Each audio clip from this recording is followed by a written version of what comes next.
আচ্ছা, উনি আপনার মা? আচ্ছা, আসতে বলুন।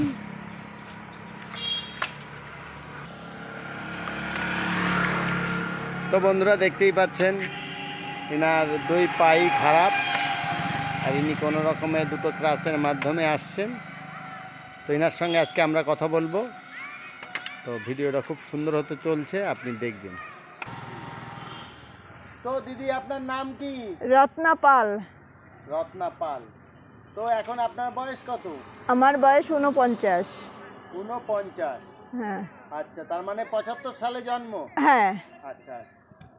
তো যাই হোক, তা আপনার এটা কত বছর বয়সে এই ঘটনাটা ঘটেছে, নাকি ছোটবেলা থেকেই এমন? না, 9 বছর 6 মাস বয়সে আমার এরকম ঘটনা ঘটেছে।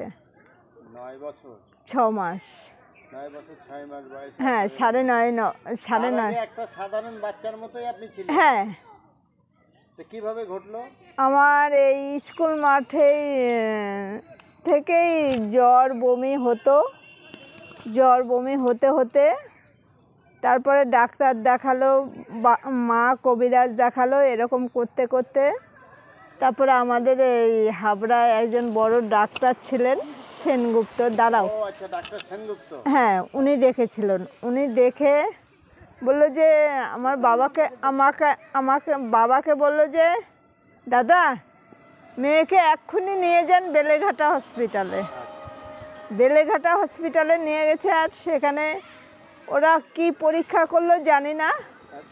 ওরা পরীক্ষা করে বলল যে আপনি না পারলে বসুন, আপনি দাঁড়াতে না পারলে বসুন, কোনো সমস্যা নেই। হ্যাঁ, তা ওনারা কি পরীক্ষা করলো বলতে পারলাম না।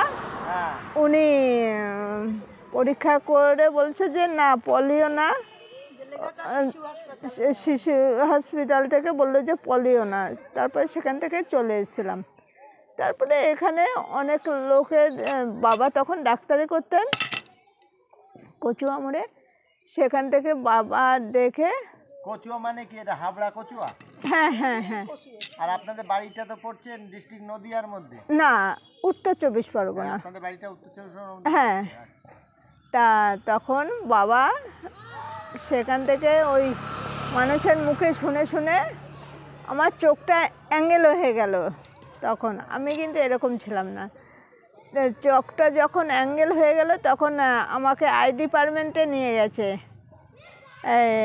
আচ্ছা, যাই হোক, এই জিনিসটা সবের মধ্যেই বলবো, একটু আপনার মায়ের সঙ্গে একটু কথা। তা আপনি কি এই রত্না পালের মা? তো আমি রত্না পালের মা। আচ্ছা আচ্ছা। তো আপনার নাম কি? আমার নাম আরতি পাল। আরতি পাল। আপনার বয়স কেমন চলছে এখন? বয়স 73। আচ্ছা, যাই হোক, তো আপনার মেয়ে কত বছর বয়সে এই ঘটনার শিকার? 9 বছর, 9.5 বছর। তো আপনি এই ব্যাপারে যে ট্রিটমেন্ট দেখিয়ে নিশ্চয়ই তা কোনো কারণে হেরে গেছেন। আজকে চেষ্টা তো অনেক করেছেন, হেরে গেছেন। যাই হোক, আজকে আমার চলার পথে এনাকে দেখে এনার সঙ্গে আমার কথা হলো।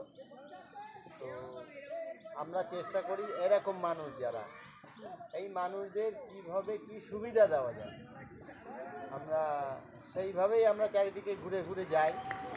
যেখানেই এরকম মানুষ পাই তাদের দেখি। আমি ওনাকে অনেকদিন আগে একবার দেখা হয়েছিল, আজ থেকে 3 বছর 4 বছর আগে। তখন একবার ওনাকে বলতে গেছিলাম, তো এই জায়গায় দেখা হয়েছিল, পরে আর আসতে যেতে দেখা হয়। তো এই জায়গাটার নাম কি আপনার? এটা কি? দৌলতপুর পল্লী মঙ্গল সমিতি। ও, পল্লী মঙ্গল সমিতি। হ্যাঁ। আর জায়গাটার নাম কি? দৌলতপুর। দৌলতপুর পল্লী মঙ্গল সমিতি। হ্যাঁ। আচ্ছা, আমরা এখন দৌলতপুর পল্লী মঙ্গল সমিতির সামনে দাঁড়িয়ে আছি। এটা হাবড়া উত্তর 24 পরগনার মধ্যে পড়ছে। তো যাই হোক, এই সময় এখানে এসছি। এই যে মহিলাকে দেখতে পাচ্ছেন, এনার দুটো পায়ে ড্যামেজ, দুটো পায়ে নষ্ট হয়ে গেছে। ইনি ক্রাসের মাধ্যমে চলেন। আর আমাদের যাতে, আপনার কি যে অন্য বাচ্চাদের যাতে কি কি সিমটম দেখলে এরম হয় আর কি কি করা উচিত, অন্য বাচ্চাদের যাতে না হয়, সেই ব্যাপারে কিছু বলুন। সবাই পোলিও খাবে, সবাইকে পোলিও দেবেন। আচ্ছা, পোলিও। হ্যাঁ, সবাই যেন সুস্থ থাকে, সবাই যেন ভালো থাকে, এই কথাটাই বলি। আপনার তো আপনি পড়াশোনা করতে পেরেছেন কি? আমি পড়াশোনা করতে পারিনি, এই স্কুলে প্রাইমারি স্কুল পড়েছি। টিমার কইছে তো ব্রেন টিমার, ডাক্তারে বলছে যে ব্রেন টিমার হয়েছে। ও ডাক্তারে কি বলেছে? Brain tumour. পিজি থেকে বলছে যে মাথাতে ব্রেন টিমার হয়েছে, যার জন্য আপনার পড়াশোনার চাপ দেননি। না। পড়াশোনার চাপ দিলেও খেলাধুলা পেয়েছিল, তখন তো হাঁটতে পারতো না। পিজিতে 3 মাস ছিলাম, পিজিতে আমাদের যাক। আচ্ছা আচ্ছা আচ্ছা। তো আপনার এখন দেখুন, আমরা বিশেষ কিছু কাউকে আশ্বাসন দিই না যে আমরা অনেক কিছু করে ফেলবো, এমন ধরনের আশ্বাসন আমরা দিই না। আচ্ছা ঠিক আছে। তবে আমরা যতটা সম্ভব যা পারি করব, যাতে করে একটা মুখ্য ধারায় মানুষটা চলা যায়। তো আর একটা জিনিস জিজ্ঞাসা করি, আপনি তো এতদিন ধরে বিকলাঙ্গ, আপনি বিকলাঙ্গ পেনশন মানে বিকলাঙ্গ ভাতা যেটা, সেটা কি পান? 1000 টাকা করে। 1000 টাকা পান। হ্যাঁ। আর এই মুহূর্তে আপনার কোনো যে ধরেন কিছু হলে ভালো হয়, কি সুবিধা হলে ভালো হয়, সেই ব্যাপারে যদি আমাকে কিছু বলেন। আমাকে একটা গাড়ি দিলে খুব ভালো হয়। একটা গাড়ি, কেমন ধরনের গাড়ি? ওই ট্রাইসাইকেল। ট্রাইসাইকেল হাতে ঘুরিয়ে? হ্যাঁ। এইটা আপনি ট্রাইসাইকেল কি ওই ইলেকট্রনিক ব্যাটারিওয়ালা চাইছেন না হাতে হ্যাঁ, ঘোরানো? ব্যাটারিওয়ালা। ব্যাটারিওয়ালা। হ্যাঁ। আপনি যদি হাতে ঘোরানো সাইকেলের কথা বলেন, তাহলে আমি বহু মানুষকে এনে দিয়েছি, আপনাকেও দিতে পারবো। তাহলে সেটাই দিন। এটা এটা আপনার হাত দিয়ে প্যাডেল করতে হবে। হ্যাঁ দিন, সেটাই ভালো। প্যাডেল করে আপনি চলতে পারবেন, সেই ট্রাইসাইকেলের ব্যবস্থা আমি আপনাকে করে দেবো।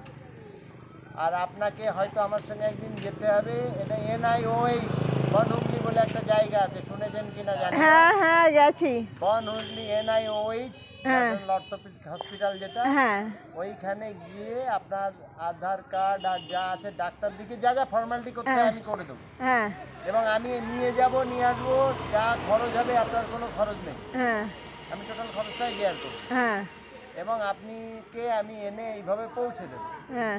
এটা সহজ কাজ। আর আমাদের অনেকই সহৃদয় ব্যক্তি আছে যারা এই ভিডিওগুলো দেখে, হ্যাঁ। তারা অনেক সহৃদয় ব্যক্তি আছে, এই ট্রাইসাইকেল বলুন, যা ইলেকট্রনিক গাড়িও আপনাকে দিতে পারে। হ্যাঁ।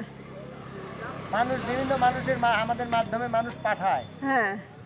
অনেক মানুষ এই ভিডিও দেখে, তো দেখে বলে যে আমরা তো সবাইকে কাছে যেতে পারি না, তা তোমরা যখন মানুষকে দিয়ে দিতে পারছো, তুমি যখন দিচ্ছ, তুমি এই পয়সা পাঠাই আমাকে। এর আগেও আমাকে একজন হায়দ্রাবাদ থেকে পয়সা পাঠিয়েছে, যে এই পয়সাটা ওই মানুষদের জন্য কল্যাণে দিয়েছে। হ্যাঁ। তো কাজেই আপনার কাছে তাহলে ভোটার কার্ড, আধার কার্ড সব উপস্থিত? সব উপস্থিত আছে। আচ্ছা আচ্ছা, মানে আমি সময় করে এসে আপনাকে যদি বলি তো আপনি যেতে পারবেন, তাই তো? হ্যাঁ, তবে যেদিন যাবেন তার আগের দিন বললে ভালো হয়। অবশ্যই জানিয়ে দেওয়া হবে আপনাকে, হ্যাঁ। যে কবে আপনি ইয়ে হবে, আমি সময় করে জানাবো কবে আপনি যেতে পারবেন। কারণ আমারও তো ভালো মন্দ আছে। নিশ্চয় নিশ্চয়, সবার সুবিধা অসুবিধা আছে। তো কাজেই বন্ধুরা, যে যেখান থেকে ভিডিওটা দেখছেন, এই মহিলার নাম হচ্ছে কি বললেন? রত্না পাল। ইনার নাম রত্না পাল। ইনার 2 পা একদমই বিকলাঙ্গ, ইনি চলতে পারে না। ইনি 2টো ক্লাসের মাধ্যমে কোনো রকমে হয়তো 2-10 কদম নড়াচড়া করতে পারে। এও আর 10টা মেয়ের মতো খেলাধুলো ছোটোবেলায় করতো, তারপর থেকে এর সঙ্গে এরম অবস্থা হয়েছে। সঙ্গে এনার মাকে তো আপনারা দেখলেননি, এনার মাও বললেন যে এই ব্যাপার। এখন আমরা চেষ্টা করব, আমি এইটুকু কথা দিচ্ছি, আমি এনাকে একটা ট্রাইসাইকেলের ব্যবস্থা অবশ্যই করে দেবো। আর বাকি আপনার কোনো রিকোয়ারমেন্ট যদি থাকে, কি হলে আপনার একটু সুবিধা হয় বলতে পারেন।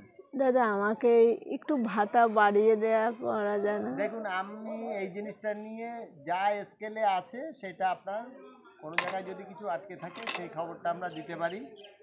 আপনার তো বিডিও তো হাবড়া 1, হাবড়া, আপনার বিডিও অফিস তো হাবড়া না, মসলন গুমা। আপনাদের বিডিও পড়ে গুমা? গুমা। আচ্ছা, ঠিক আছে। আপনার যদি গুমাতে বিডিও অফিস পড়ে, তাহলে আপনার সেই মতো আমরা যোগাযোগ করে দেব। তবে আপনার যেখানে ভিডিও করুন, যাই করুন, ট্রাইসাইকেল গাড়ি আপনাকে আমি এনে দিচ্ছি, আপনাকে আমি কথা দিলাম, ঠিক আছে? কত দিনের মধ্যে? দিনের মধ্যে বলতে সোম থেকে শুক্রবার যে কোনো দিন আপনাকে আমি নিয়ে যাব। আমাদের তো বিভিন্ন জায়গায় বিভিন্ন, হ্যাঁ সে তো অবশ্যই অবশ্যই। আমাকে মোটামুটি নিয়ার অ্যাবাউট 15 দিন থেকে 1 মাসের মধ্যে আপনার কাছে আমি চলে আসবো, এসে আপনাকে আমি আগের থেকে দিন জানিয়ে যাব, হ্যাঁ আপনাকে আমি নিয়ে যাব, আচ্ছা নিয়ে ওই দিন আচ্ছা দাদা দিনে দিন চলে আসা যাবে তো? একদম আমি নিজ দায়িত্ব নিয়ে আপনাকে নিয়ে যাব, আপনাকে নিজ দায়িত্ব নিয়ে আপনার বাড়িতে পৌঁছে দিয়ে তারপর কারণ আমি বলছি কি, আমি কিন্তু ওই সন্ধ্যার পরে হলে না আমার না একটু অন্ধকার হয়ে গেলে আমার পান না। না দেখতে পাই জিনিসটা কি আমার ভয় ভয় লাগে। আপনার ভয়ের এখানে বিশেষ কিছু নেই, প্রয়োজনের সঙ্গে আপনার মা যাবেন, এবং আপনারা যদি সেরকম একটু ব্যবস্থা করতে পারেন, এখান থেকে গাড়ি করে তো যেতে হয়, আমরা ট্রেনে করে নিয়ে যাবো সোজা কথা। না না ট্রেনেই যাব। হ্যাঁ ঠিক আছে, আপনি প্রয়োজনে আপনি সঙ্গে যাবেন, ভয়ের কি আছে, আমি সঙ্গে যাওয়ার আমার এরম কাজ কি, আমি মন থেকে বিকলাঙ্গ মানুষদের জন্য একটু আমি সার্ভ দিই, এটাই আর কি, সেবা করি, খুঁজে খুঁজে বের করা, প্রকৃত অর্থে দরিদ্র কিন্তু মানুষকে দাদা খুঁজে বের করা। আমি আরেকটা কথা বলি, আমাদের এখানে আরেকটা মেয়ে আছে, হ্যাঁ আরেকটা মেয়ে আছে অবশ্যই খবর দেবেন, সেখানে যাবো, একদম জন্ম অন্ধ দাদা, মেয়েটাকে দেখলে আপনি আচ্ছা ঠিক আছে, নিশ্চয়ই তার বাড়িতে যাব। আচ্ছা ধন্যবাদ, তাহলে আজকে এইটুকু, আপনার থেকে খবর নিয়ে যাব। আচ্ছা ভালো থাকবেন। এই মাঠেই আপনার ওই অ্যাক্সিডেন্টটা হয়েছিল তাই তো? এই মাঠেই খেলতে গিয়ে পড়ে গিয়ে তারপরে জীবনটা এরকম দুর্বিষহ হয়ে গেছে। তা বন্ধুরা দেখতে পাচ্ছেন, এই মাঠের মধ্যে ইনি বাচ্চা বয়সে খেলতে গিয়ে 9 বছর বয়সে এরকম হয়েছে। তারপরে ইনি বলছেন যে কী কারণে হলো, ভুল ট্রিটমেন্ট। তা আপনি বলুন কি কারণে হলো? ভুল ট্রিটমেন্টের জন্য। যাই হোক, আমাদের প্রত্যেকের সচেতন হওয়া দরকার, কিভাবে আমরা মানুষকে একটা ভালো ব্যবস্থা দিতে পারি। যাই হোক, ভাগ্যের নির্মম পরিহাস, এই ব্যাপারে আর কিছু বলতে চাইছি না। তো ঠিক আছে।